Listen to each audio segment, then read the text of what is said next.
ಸಾಯುವಾಗ ಅಂಗಾಂಗ ದಾನ ಮಾಡಲಾಗಿತ್ತು. ಸ್ನೇಹಾಳ ಹೃದಯವನ್ನ ಸಾವು ಬದುಕಿನ ನಡುವೆ ಹೋರಾಡ್ತಿದ್ದ ಮತ್ತೊಂದು ಜೀವಕ್ಕೆ ಕಸಿ ಮಾಡಲಾಯಿತು. ಇದೀಗ ಡಿಸಿ ಸ್ನೇಹ ಹೃದಯ ಇನ್ನೂ ಜೀವಂತವಾಗಿದೆ ಅನ್ನೋ ವಿಚಾರ ಈಗ ಕಂಟಿಗೆ ಗೊತ್ತಾಗಿದೆ. ಆ ಹುಡುಗಿ ಬೇರೆ ಯಾರೂ ಅಲ್ಲ, ಪುಟ್ಟಕ್ಕನ ಮನೆಯಲ್ಲಿರೋ ಸ್ನೇಹ ಅಂತ ಗೊತ್ತಾಗಿದೆ. ಇದೀಗ ಕಂಟಿ ಈಕೆಯನ್ನೇ ಎರಡನೇ ಮದುವೆಯಾಗಲು ಮುಂದಾಗಿದ್ದಾನೆ. ಇದಕ್ಕೆ ಪುಟ್ಟಕ್ಕ ಕೂಡ ಗ್ರೀನ್ ಸಿಗ್ನಲ್ ಕೊಟ್ಟಾಗಿದೆ. ಆದ್ರೀಗ ಈ ಮದುವೆಯಿಂದ ಪುಟ್ಟಕ್ಕ ಬಂಗಾರಮ್ಮ ದೂರ ಆಗ್ತಾರ ಅನ್ನೋ ಅನುಮಾನ ಕಾಡ್ತಿದೆ. ಈ ಬಗ್ಗೆ ಹೇಳ್ತೀನಿ. ನಾನು ಶ್ವೇತಾ. ನೀವು ಸುದ್ದಿ ಅನ್ನದ ಸಬ್ಸ್ಕ್ರೈಬರ್ ಆಗೋದಕ್ಕೆ ಮರಿಬೇಡಿ.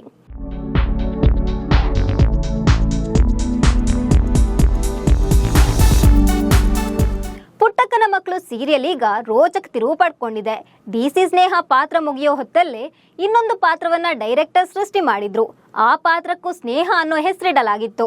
ಡಿಸಿ ಸ್ನೇಹ ಸಾಯ್ತಿದ್ದಂತೆ ಆಕೆಯ ಹೃದಯವನ್ನ ಈ ಸ್ನೇಹಗೆ ಜೋಡಿಸಲಾಗಿತ್ತು. ಆದ್ರೆ ಈ ವಿಚಾರ ಕಂಟಿಗೆ ಗೊತ್ತಿರಲಿಲ್ಲ. ಹೀಗಾಗಿ ಸ್ನೇಹ ಮೇಲೆ ಕಂಟಿ ರೇಗಾಡ್ತಿದ್ದ, ಮನ ಬಂದಂತೆ ಬೈತಿದ್ದ. ಆದ್ರೀಗ ಪುಟ್ಟಕ್ಕನ ಮನೆಯಲ್ಲಿರೋ ಸ್ನೇಹಾಳಿಗೆ ತನ್ನ ಹೆಂಡತಿಯ ಹೃದಯ ಕಸಿ ಮಾಡಲಾಗಿದೆ ಅನ್ನೋ ವಿಚಾರ ಕಂಟಿಗೆ ಗೊತ್ತಾಗಿದೆ. ಈ ವಿಚಾರ ಗೊತ್ತಾಗ್ತಿದ್ದಂತೆ ಕಂಟಿ ಆಕೆಯನ್ನೇ ಮದುವೆ ಆಗಲು ಹೊರಟಿದ್ದಾನೆ. ಹೌದು, ಈ ವಿಚಾರ ಗೊತ್ತಾಗ್ತಿದ್ದಂತೆ ಸ್ನೇಹಾಳ ಮದುವೆ ತಡೆದಿದ್ದಾನೆ. ಬಳಿಕ ಹೃದಯದ ವಿಚಾರ ಪುಟ್ಟಕ್ಕನ ಬಳಿ ಹೇಳಿದ್ದಾನೆ. ಮಗಳ ಹೃದಯ ಜೀವಂತವಾಗಿದೆ ಅಂತ ಗೊತ್ತಾಗ್ತಿದ್ದಂತೆ ಪುಟ್ಟಕ್ಕ ಫುಲ್ ಖುಷಿಯಾಗಿದ್ದಾಳೆ. ಅವಳ ಜೊತೆ ನಿನ್ನ ಮದುವೆ ಮಾಡಿಸ್ತೀನಿ ಅಂತ ಮಾತು ಕೊಟ್ಟಿದ್ದಾಳೆ.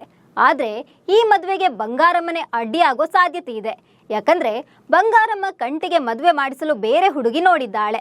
ಆ ಹುಡುಗಿ ಬೇರೆ ಯಾರೂ ಅಲ್ಲ, ಕಂಟಿ ಅತ್ತೆ ಮಗಳು ರಾಧಾಳನ್ನೇ ಮದುವೆ ಮಾಡಿಸಲು ಬಂಗಾರಮ್ಮ ಪ್ಲಾನ್ ಮಾಡಿದ್ದಾಳೆ. ಹೀಗಾಗಿ ಬಂಗಾರಮ್ಮ ಸ್ನೇಹ ಕಂಟಿ ಮದುವೆಗೆ ಒಪ್ಪಿಗೆ ನೀಡೋದು ಡೌಟ್. ಈ ಮದುವೆಗೆ ಬಂಗಾರಮ್ಮ ವಿರೋಧ ಮಾಡೋ ಸಾಧ್ಯತೆ ಇದೆ. ಬಂಗಾರಮ್ಮ ವಿರೋಧ ಮಾಡಿದ್ರು ಪುಟ್ಟಕ್ಕ ಕಂಟಿಗೆ ಕೊಟ್ಟ ಮಾತು ಉಳಿಸಿಕೊಳ್ಳಲು ಮದುವೆ ಮಾಡಿಸಬಹುದು. ಹೀಗಾಗಿ ಬಂಗಾರಮ್ಮ ಪುಟ್ಟಕ್ಕನ ಮೇಲೆ ಸಿಟ್ಟು ಮಾಡಿಕೊಳ್ಳೋ ಸಾಧ್ಯತೆ ಇದೆ ಅಂತ ವೀಕ್ಷಕರು ಊಹೆ ಮಾಡ್ತಿದ್ದಾರೆ. ಇದೀಗ ಸ್ನೇಹ ಕಂಟಿ ಒಂದಾಗ್ತಾರಾ? ಮದುವೆ ವೇಳೆ ಸೀರಿಯಲ್ ಸ್ಟೋರಿ ಯಾವ ಟ್ವಿಸ್ಟ್ ಪಡೆದುಕೊಳ್ಳಲಿದೆ ಅನ್ನೋ ಕ್ಯೂರಿಯಾಸಿಟಿ ವೀಕ್ಷಕರನ್ನ ಕಾಡ್ತಿದೆ. ಸೊ ಈ ಬಗ್ಗೆ ನಿಮಗೆ ಏನನ್ನಿಸ್ತಿದೆ ಅಂತ ಕಾಮೆಂಟ್ ಮಾಡಿ. ನಮಸ್ಕಾರ.